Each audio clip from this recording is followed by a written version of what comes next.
Bonjour à tous, c'est Crypto Kaiser, Kaiser News numéro 30, le dernier avant mes vacances, qui portera sur les cryptos de capitalisation 1001 à 1500. Alors, quels sont les cryptos qui performent? Quels sont les cryptos qui ont du potentiel? Quels sont les cryptos qui sont les plus recherchés? Quelle est l'actualité crypto? Nous allons voir tout ça maintenant, c'est parti.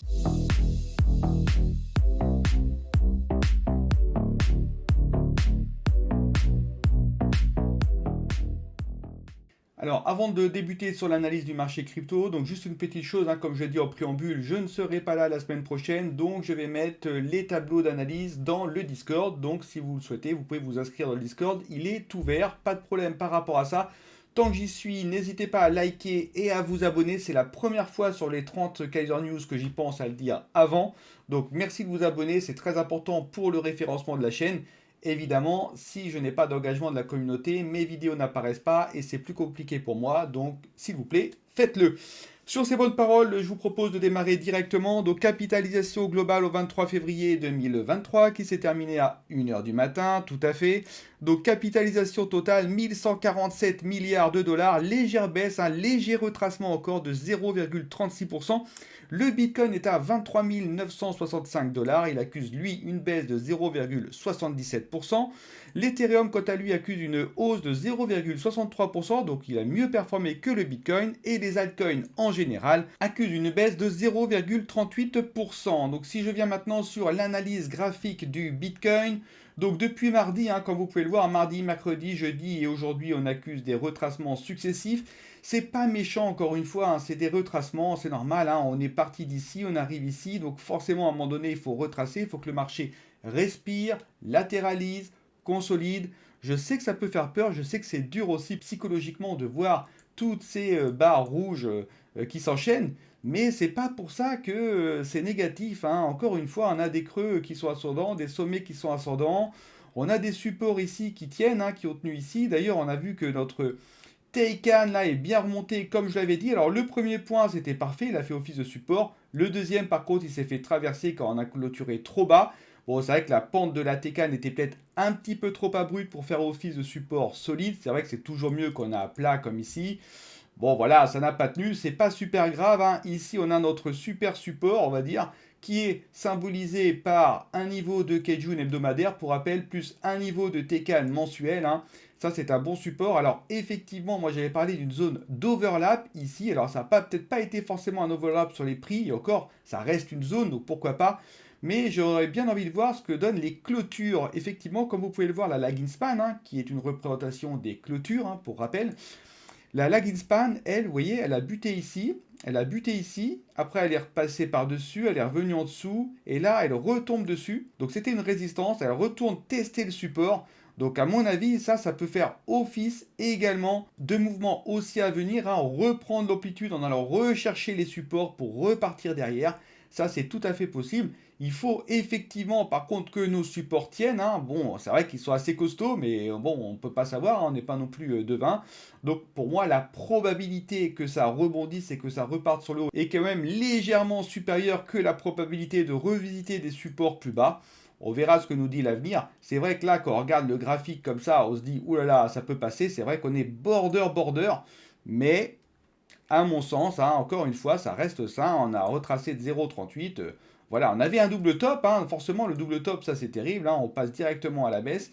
Mais voilà, moi je pense qu'on a les arguments pour repartir à la hausse après cette consolidation. Alors effectivement, par contre, le temps joue un peu contre nous. Là, ça va être quand même vraiment dur de faire une ligne droite comme ça, direct vers le haut. On verra bien où ça nous mène, hein.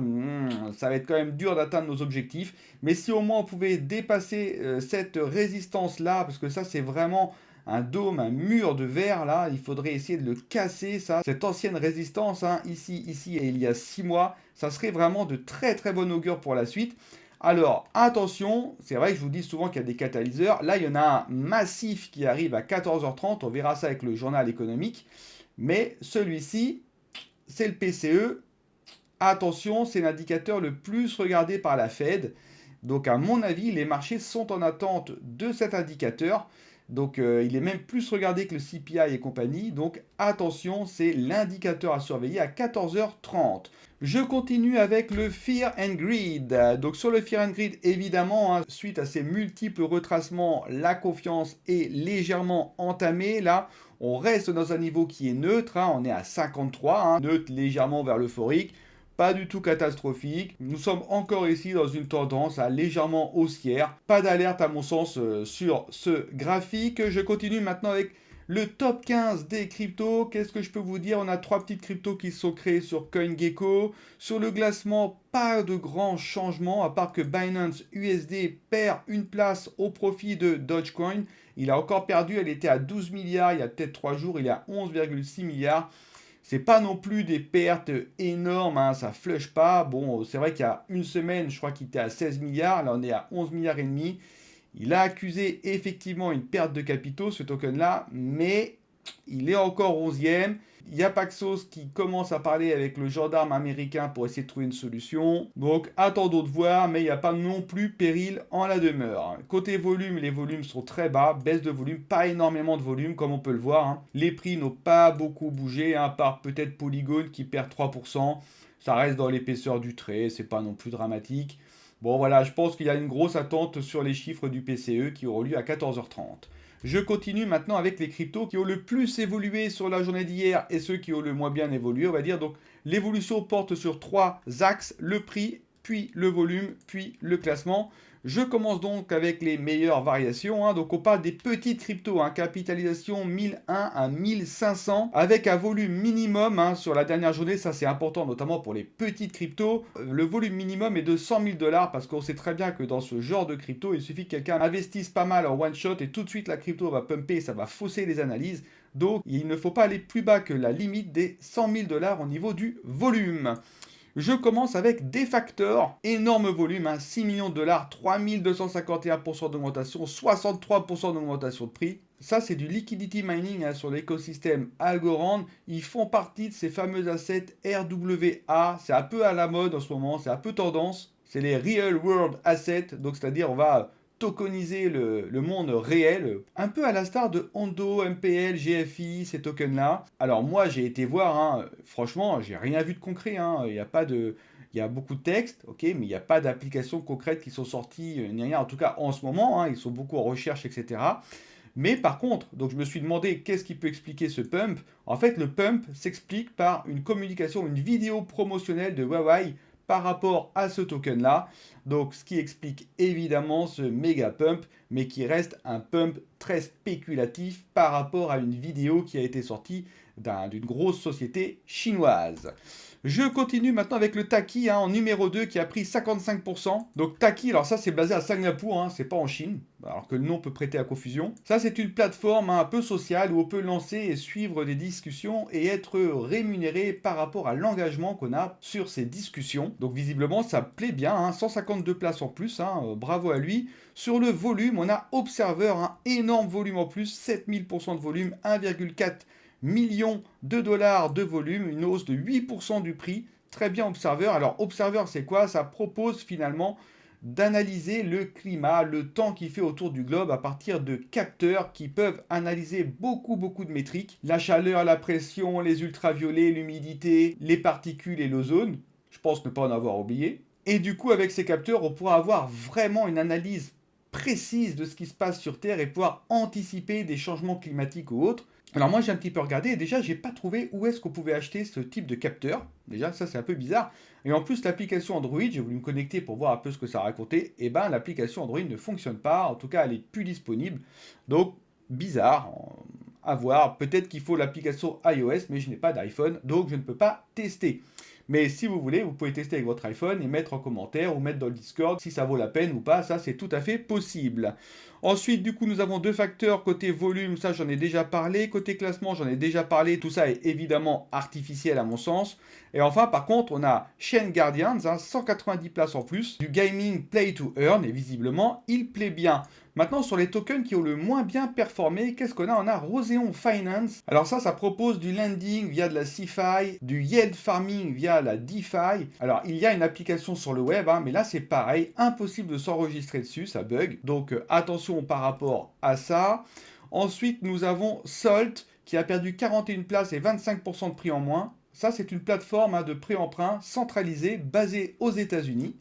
Ensuite, au niveau du volume, on a Cola qui enregistre 70% de volume en moins. Alors sur le volume, j'ai envie de vous dire, comme il n'y a pas beaucoup de volume en ce moment et qu'on a vu que même dans le top 15, il y avait des baisses de volume assez significatives.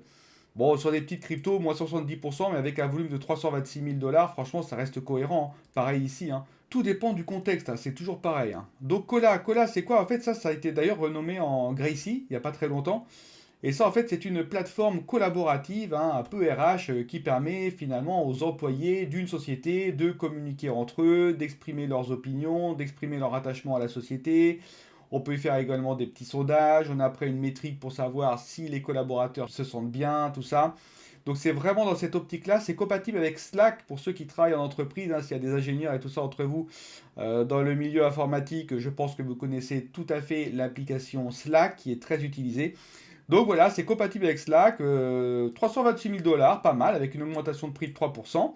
Ensuite, Roséon Finance, j'en ai parlé. Et côté classement, Roséon Finance a perdu 165 places. Et Rent BTC, donc ça j'en avais déjà parlé dans mes vidéos, hein. Ça c'est un protocole inter-blockchain qui permet de faire transiter de l'information entre les différentes blockchains. Voilà, c'est terminé pour l'analyse sur la journée d'hier. Je vais maintenant faire l'analyse sur les 48 dernières heures et les 7 derniers jours sur l'ensemble des trois composantes en même temps, c'est-à-dire rang, prix et volume. Celle qui s'en sort le mieux sur les 48 dernières heures, c'est V-System. Donc ça, c'est une plateforme de développement, hein, pour des apps, hein, qui repose sur une blockchain des Layer 1. Ça fournit tous les outils pour développer des apps sans code, notamment les contrats intelligents, hein, par un système assez intuitif où on n'a pas besoin d'être ingénieur en informatique pour ce faire. Ensuite, en deuxième, on a Salt, ça j'en ai déjà parlé. En troisième, on a Sun Finance, qui est une plateforme de pré-emprunt décentralisée sur Optimism. Ensuite, on a WeGoSwap, qui est une plateforme de DeFi, hein, trading, farming, NFT sur Phantom. Et ensuite, on a Observer, j'en ai déjà parlé. Maintenant, sur les 7 derniers jours, V-System en numéro 1, évidemment, à 360 places, 146% d'augmentation. C'est très très bien, hein, franchement, quand un marché retrace en général et qu'on a des tokens comme ça qui arrivent à performer, ça veut quand même dire que ces tokens valent quelque chose, en tout cas qu'il y a un engouement certain pour ces tokens. Ensuite, on a Vision Network. Alors ça, je crois que j'en ai déjà parlé, hein. C'est un métaverse dans lequel on peut donc se promener, etc., découvrir des nouvelles choses. On peut également acheter des parcelles pour construire des choses dessus. Donc les parcelles sont sous forme de NFT, évidemment. Et ensuite, on a une espèce de marché où on peut échanger, vendre nos NFT. 219 places en plus, 73% de prix en plus, très bien. Ensuite, on a Kylie Network. Ça, c'est une blockchain construite sur Polkadot, donc via le substrate, qui propose finalement un oracle intelligent. Donc les données off-chain et on-chain sont représentées sous forme d'un NFT dynamique qui après peuvent être échangés ou monétisés. Donc on représente la data par des NFT, pourquoi pas, ça peut être pas mal, c'est une bonne idée. En tout cas, 196 places en plus, 67% du prix en plus. Ensuite, nous avons Taki, j'en ai déjà parlé de Taki, hein, qui arrive quatrième, et Salt, j'en ai déjà parlé également. Je continue maintenant avec les coins qui sont le plus recherchés sur CoinGecko sur la journée d'hier au niveau mondial. Nous avons en première position OATH, donc ça c'est une plateforme DeFi, légère baisse côté classement. Ensuite nous avons le Baby Dogecoin, hein, pareil c'est la même chose que le Doge mais en plus rapide. Lui c'est pareil, il a perdu 3 places mais il reste quand même recherché, hein, attention. Et ensuite on a Velodrome Finance, hein, qui a pris 54 places, 13% en plus. Velodrome Finance, ça c'est du liquidity mining et du swap sur Optimism. C'est inspiré d'ailleurs de Liquidly sur Phantom, je ne sais pas si vous connaissez. Mais en tout cas, voilà, ça marche très bien, hein, 52%. De toute façon, tout ce qui est Layer 2, hein, encore une fois, ça marche bien, hein. Je continue avec du coup le journal économique. Donc qu'est-ce qu'on peut dire? Alors hier on a eu les chiffres, hein, le CPI, le GDP. Bon bah qu'est-ce que je pourrais dire? C'est que grosso modo, hein, on évite pour le moment la récession, hein. L'économie va à peu près bien, c'est ce qu'on peut dire. Par contre, c'est comme d'ailleurs l'initial jobless claim, ça j'en avais pas parlé hier, mais malgré les licenciements qu'il y a un petit peu partout dans les fintech, etc., eh bien, il n'y a pas encore une nette augmentation, hein, des personnes qui vont pointer au chômage. Donc ça veut dire quand même que le marché de l'emploi se porte bien aux États-Unis. Grosso modo, qu'est-ce qu'on a? On a des chiffres et qui sont pas très très bons pour l'inflation, mais qui sont à peu près bons pour l'économie. On est toujours sur le fil, hein, entre l'inflation et l'économie, hein, forcément, si l'une augmente, l'autre descend et vice-versa. Donc c'est particulièrement délicat, mais il faut quand même absolument combattre cette inflation. Et ça, la Fed va s'y atteler dardard. Et donc elle va regarder cet indicateur, le Core PCE, là, le PCE, qui est tout simplement, hein, la mesure des prix liés aux dépenses, hein, des ménages, des entreprises, de l'État, etc. Donc c'est quelque chose qui est encore plus macro que le CPI. C'est ce qui représente aux yeux de la Fed en tout cas le mieux l'inflation. C'est encore une fois l'indice le plus regardé. Donc 14h30, attention, volatilité attendue sur les marchés. Je continue avec le coin de la semaine. Et oui, nous sommes vendredi, donc il y a un coin de la semaine et j'ai décidé de mettre sous la lumière Opulus. J'en ai parlé en plus cette semaine, hein, d'Opulus. C'est un token que je trouve très intéressant. Alors avant toute chose, hein, je vous préviens, je ne suis absolument pas sponsorisé, personne ne m'a appelé pour mettre ce token en coin du jour. C'est moi avec mes convictions, je trouve ça intéressant.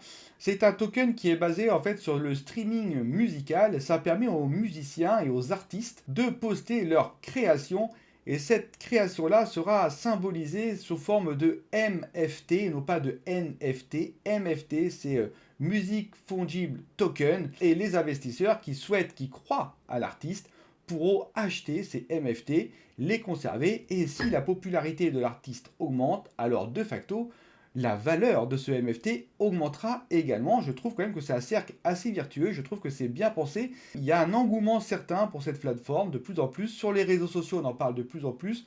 Les volumes sont bien présents à la fin, les graphiques laissent entrevoir qu'il y a un bon potentiel de hausse.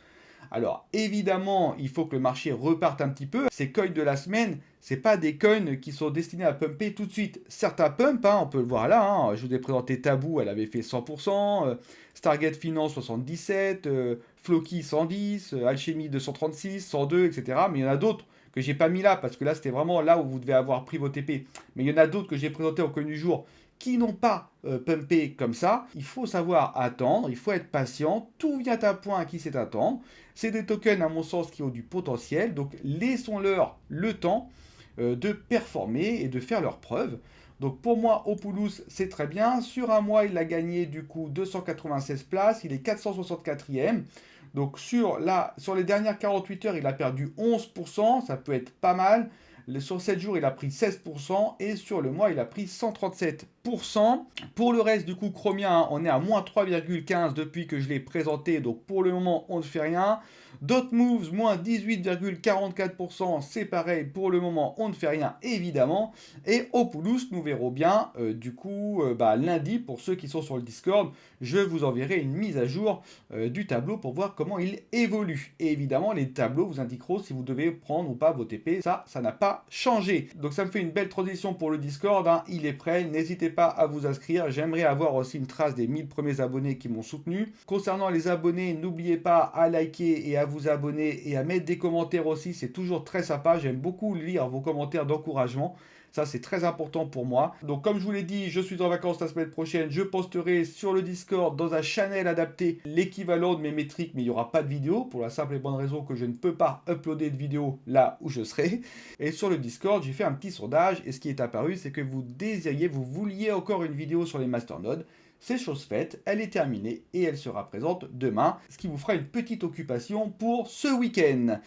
C'est terminé pour moi. Je vous dis donc à lundi dans une semaine. Je vous souhaite à tous, pour ceux qui partent, de très bonnes vacances. Pour ceux qui rentrent, bon courage pour la reprise. Et quant à moi, je vous dis à lundi dans une semaine pour l'analyse des cryptos de rang 1 à 50. Bye bye!